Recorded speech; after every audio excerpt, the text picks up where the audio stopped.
ପରିବାପତ୍ର ନାହିଁ, କେବଳ ଆଳୁ ଆଉ ବାଇଗଣ ଅଛି। ଆଳୁ ବାଇଗଣରେ ତିଆରି ଏହି ତରକାରୀକୁ ନିହାତି ଥରେ ଟ୍ରାଏ କରନ୍ତୁ। ଗରମା ଗରମ ଭାତ ସହିତ ତ ଖାଇବା ପାଇଁ ପୁରା ମଜା ଆସିଯିବ।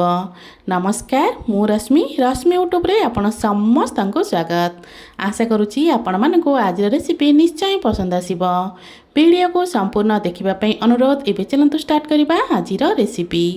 ତ ଆଳୁ ବାଇଗଣର ଏହି ତରକାରୀ ବନାଇବା ପାଇଁ ଏଇଠି ମୁଁ ଆଳୁ ଆଉ ବାଇଗଣ ନେଇଯାଇଥିଲି। ପ୍ରଥମେ ଆଳୁର ଚୋପାକୁ ଭଲ ଭାବରେ ଛଡ଼େଇ ନେବା। ତ ଆଳୁର ଚୋପାକୁ ଭଲସେ ଛଡ଼େଇ ସାରିଲା ପରେ ଏବେ ଆମେ ଆଳୁକୁ ଏମିତି ଲମ୍ବା ଲମ୍ବା ଆଉ ଟିକେ ମୋଟା ରଖି କାଟି ନେବା। ତ ଏଇଠି ଦେଖିପାରୁଥିବେ ଆଳୁକୁ ମୁଁ ଯେମିତି କାଟୁଛି ନା ସେମିତି କାଟି ନେବେ। ଆଳୁକୁ କାଟି ସାରିଲା ପରେ ତାକୁ ପାଣିରେ ପକାଇ ନେବେ, ନହେଲେ କ'ଣ ହେଇଥିବ ନା ଆଳୁଟା କଳା ପଡ଼ିଯିବ। ତ ଏବେ ଆମେ କ'ଣ କରିବା, ସେମ୍ ପ୍ରୋସେସ୍ରେ ବାଇଗଣ ସବୁକୁ କାଟି ନେବା। ଯଦି ଆପଣମାନେ ଛୋଟ ସାଇଜ୍ ବାଲା ବାଇଗଣ ନେଇଥିବେ ତାହେଲେ ତାକୁ କ'ଣ କରିବେ ନା ଏମିତି 2 ଫାଳ ଲେଖା କରିନେବେ। ଯଦି ବଡ଼ ବାଲା ବାଇଗଣ ନେଇଥିବେ ତାକୁ 4 ଖଣ୍ଡ ଲେଖା କରି କାଟିନେବେ। ତ ଏଇଠି ଦେଖିପାରୁଥିବେ ଗୋଟେ ବଡ଼ ସାଇଜ୍ର ବାଇଗଣ ନେଇଥିଲି। ଏବେ ଏଇ ବାଇଗଣକୁ ଆମେ 4 ଖଣ୍ଡ କରି କାଟି ନେବା। ତ ବାଇଗଣକୁ ଏମିତି 4 ଖଣ୍ଡ କରି କାଟି ସାରିଲା ପରେ ଏବେ ଆମେ କ'ଣ କରିବା ନା, ଯେମିତି ଆଳୁକୁ ପାଣିରେ ପକାଇ ରଖିଲେ ନା, ଏବେ ବାଇଗଣକୁ ସେମିତି ପାଣିରେ ପକାଇ ରଖିନେବା, ନହେଲେ କ'ଣ ହେବ ନା ଏଇଟା କଳା ପଡ଼ିଯିବ।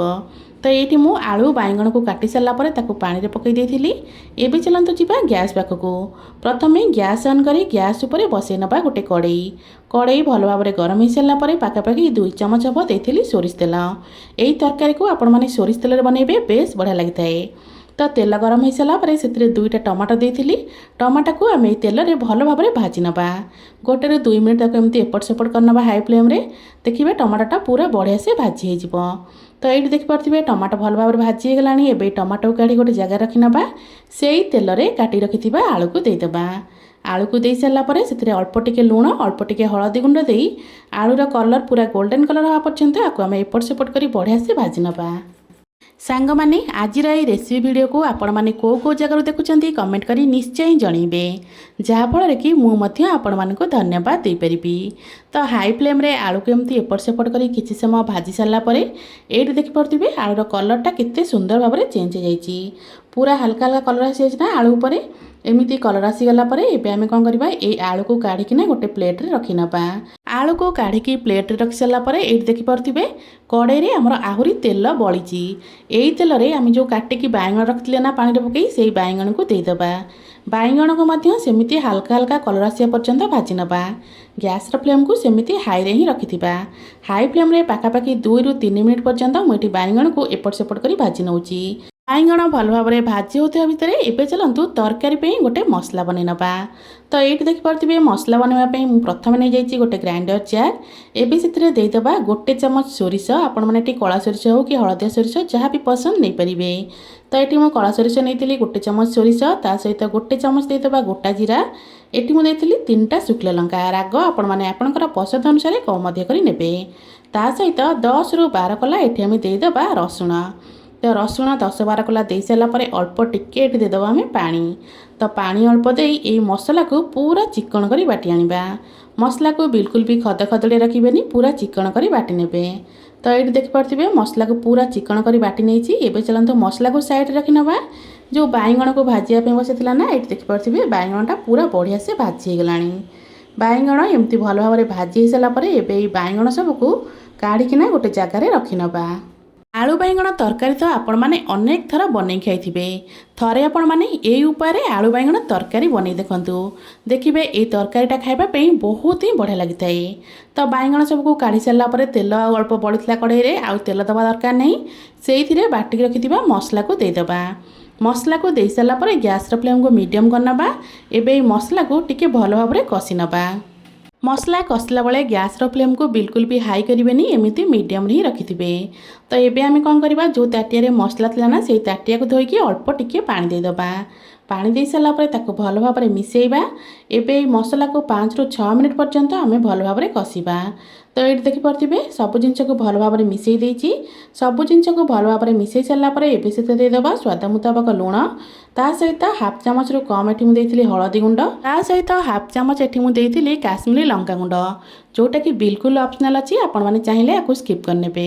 ଲୁଣ, ହଳଦୀ, ଲଙ୍କାଗୁଣ୍ଡ ଦେଇ ସାରିଲା ପରେ ଆକୁ ଆମେ ଏମିତି ଟିକେ କଷି ନେବା। ପାଖାପାଖି 1ରୁ 2 ମିନିଟ୍ ଆକୁ ମୁଁ ଏମିତି ଏପଟ ସେପଟ କରି କଷି ନେଇଥିଲି। 1-2 ମିନିଟ୍ ଆକୁ କଷି ସାରିଲା ପରେ ଯେଉଁ ଭାଜିକି ରଖିଥିଲେ ଟମାଟୋ ନା, ସେଇ ଟମାଟୋକୁ को ये देदेबा। टमाटो को दे सारापर लुआ खड़िका पिठा खड़िका आपण मैंने जहाँ कहते से एमती टिके टिके दबे ना देखिपे जमी मुझे करुना सेमती आपको टिके दबे ने। तो एमती टिके दबे सारापर मसला को आउ 2-4 मिनिट पर्यंत आम भल भाव कषा। आपण मैंने भावें जे सोरिष मसला बेसी कषिले पितुल लगे बिल्कुल भी पितुल लगनी। तो ये गोल देती एवं आम कभर करदे कभर कर 3-4 मिनिट छाड़दे। गैस फ्लेम को सेमती लो रे ही रखिथे बिल्कुल भी हाई करेंगे। 3-4 मिनिट पर ये देखिपे मसलाटा आमर पूरा बढ़िया से कषिगला। तो मसलार जी पानी थिला ना पानी ये आमर कमी जाइए आ मसला पूरा भल भाव कषिगला। मसला जिते एमती भल भाव कषि आम जो भाजिकी आलू रखी ना ये आलू को ये देदेबा। तो भजा आलू को मसला दे 1-2 मिनिट पर्यंत टिके एपट सेपट कर मिसेबा। 1-2 मिनिट भजा आलू को एमती मिसई सारापर एवं आम तरकारी रे पानी दबा। आपण मानकु जेतिकी झोल तरकारी से हिसाब रे आपण माने पानी परिमाण को कम अधिक करी नेबे। तरकारीर झोल पई जो पानीटा आपण माने देबे ना सेई पानी को टिके उषुम करी देबे जहाँ फल कि तरकारीर टेस्टटा बेसी भल लागि थाए। एठी मु पानी को नख उषुम कर नेतिली एबे पानी को एठी दे देबा। तो मते जेतिकी झोल दरकार से हिसाब रे एठी मु पानी देइथिली पाखापाखि जदि आपण माने देखिबे ना ग्लास रे 2 ग्लास भले पानी एठी मु देइथिली। तो पानी दे साला पर आकु टिके आमे गोळेई दबा तरकारी रे गोटे फुटा आसिया पर्यंत छाड़ दबा। तरकारी जमती एमती फुटिबा को लगिबो ना एबे आको आमे कभर करदबा कभर करके 7-8 मिनिट पर्यंत छाड़दबा। 7-8 मिनिट भितर आमर मसला सहित आलू मध्य बढ़िया से सीझीजिव। तो 7-8 मिनिट पर ये मु कभर काढ़ी आपण मानकु देखौची देखिपे झोल जी देती पानी ना पानी परिमाण बहुत कमी जाइए। एबे चलतु चेक करनबा आलू सीझी कि नहीं। ये देखिपे आलू पूरा बढ़िया से सीझी जाइए। आलू एमती भल भाव सीझीगला आम जो बाइगण भाजी रखिते ना से बाइगण को ये देदेबा। बाइगण को दे सारापर टिके आम गोलई नबा। जेहेतु बाइगण को आम भाजिला बेले बाइगण पाखापाखि 50% भाया सीझी जाइए। आउ 2-4 मिनिट रे आउ 50% बढ़िया से सीझीजिव। तो बाइगण को दे टिके गोलई सारापर ये मु अल्प भजा बड़ी नहीं। जेहेतु मो पाखे भजा बड़ी थिला सेतिपई मु भजा बड़ी देइथिली। जदि कंचा बड़ी थिबो ताल ताकू हल्का टिके तेल रे भाजिकी तापर ताकू देबे। तो बड़ी आउ बाइगण दे सारा पर एबे आको आम कभर करदबा कभर करके आउ 3-4 मिनिट पे छाड़दबा। 3-4 मिनिट रे बाइगणटा बढ़िया से पूरा आमर सीझीजिव। 3-4 मिनिट पर ये मु कभर काढ़ी देखौची बाइगण भल भाव सीझिला कि नहीं। एबे चलतु चेक करनबा। तो देखिपे बड़ी सब पूरा झोल पड़ला पर डबल परिका हो जाइए। तो ये बाइगण को देखिपे बाइगण भी बढ़िया से पूरा सीझी जाइए। तो ये आमर आलू बाइगण तरकारी तो पूरा रेडी हो गला। तरकारी को आउ टिके टेस्टी बनवाई एबे चलतु तरकारी रे आमे गोटे छुंक दबा। छुंक देवाई गैस उपर गोटे तड़का प्यान बसई एबे से गोटे चामच परिका देदेबा सोरिष तेल। तेल भल भाव गरम हो सारापर 3-4टा भाया शुखला लंका गोटे चामच देवा पंच फुटण फुटण आउ शुखला लंका टिके भल भाव भाजी हो सारापर आम काटी रखि पियाज को ये देदेबा। पियाज को दे सारापर पियाजर कलरटा भल भाव गोल्डन होगा पर्यंत आपको आम भाजी नबा। ये देखिपे पियाज दे देइची पियाज को दे सारापर आपको 2-3 मिनिट एपट सेपट करनबा। 2-3 मिनिट रे पियाजर कलरटा पूरा बढ़िया से चेंज हो। पियाजर कलर एमती चेंज हो गला ये आम अल्प देदेबा भृषंग पत्र। भृषंग पत्रर फ्लेवरटा बहुत ही बढ़िया आए। भृषंग पत्र दे आउ 1-2 मिनिट आपको एमती टिके एपट सेपट करनबा। तो ये देखिपे पियाज भृषंग पत्र सब पूरा बढ़िया से भाजी गलानी।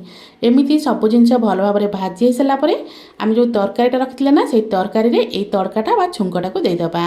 छुंकटा को दे सारापर आपको आम कौन करवा ना 1-2 मिनिट पूरा कभर कर छाड़दबा। ये मो पियाजर तड़काटा तो दे देइची एबे चलतु आम कभर करदबा गैस को ऑफ करनबा।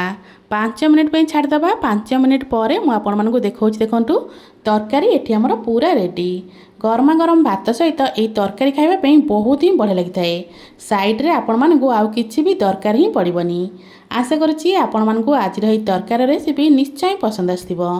पुणी आसिबी गोटे नुआ रेसिपी नहीं से पर्यंत रहउछि। नमस्कार। जय जगन्नाथ।